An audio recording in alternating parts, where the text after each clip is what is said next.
Okay, probably getting into this way more than I need to be, but I don't know. There's that, that circuit mess kit, and yeah, I started looking into that a little more. I was like, damn, they're kind of pricey.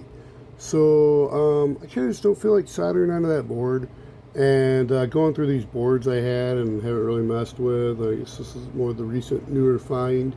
What was it more for? I think it was for the for the batteries and displaying information, or kind of like maybe potentially having like a dedicated screen to have like kind of like Torque Pro PIDs, or that analog resistance wire reading to calculate a fuel level gauge, and have hybrid assistant type readings, or Dr. Prius type readings. The display's kind of small, so I don't know.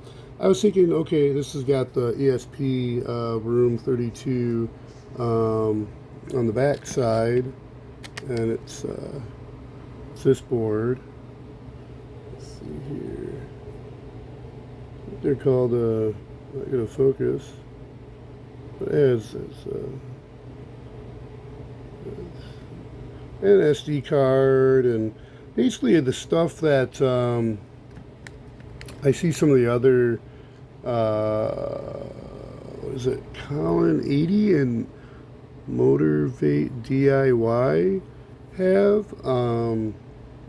So I was like, well, this is already built in, so why not?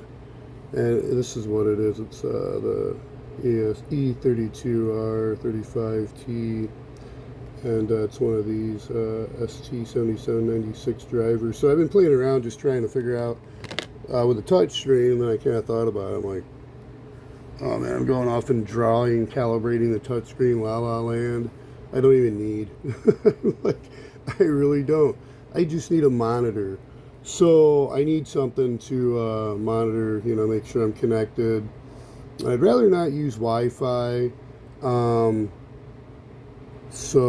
this is USB-C, so it's not a big deal having it connected. Then basically I just need to figure out where in the world am I going to connect. I think it's going to be GPIO number 4 and 16, but I may be wrong. I still need to probe around, confirm, or actually really look at the schematic a little more and confirm. But yeah, and look at more code examples as well, and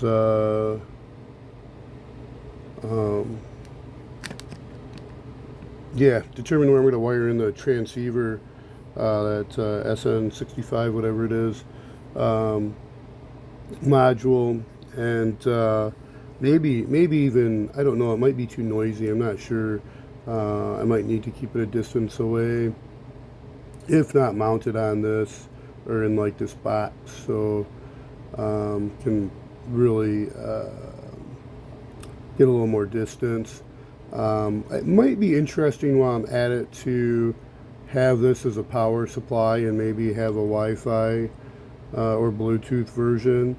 I suppose the Wi-Fi would be fine and read data fast, but I don't know, I like having stuff hardwired so it's a little more secured. But yeah, moving forward, finally playing around with the ESP32s, and decided just go ahead and use the Arduino IDE, which is slow compared to the 1.8.9. And then recently I had that on there. It must have been years back. It's just been years since I've gotten on there, but I wound up reinstalling because I didn't notice the 1.8.19. And yeah, those two are crashing on me. They're having issues. So which sucks, because when I was first using them, they were working faster than this newer Arduino IDE. And yeah, now they're crashing, and this one's slow but working. So I figure I'll just kind of slowly work my way back into where I left off, because I didn't really get into using Visual Studio Code, or there's one other app, I forget what it is, outside of just the Visual Studio. Sweet, I forget what it is. I don't remember, but I didn't wind up using it.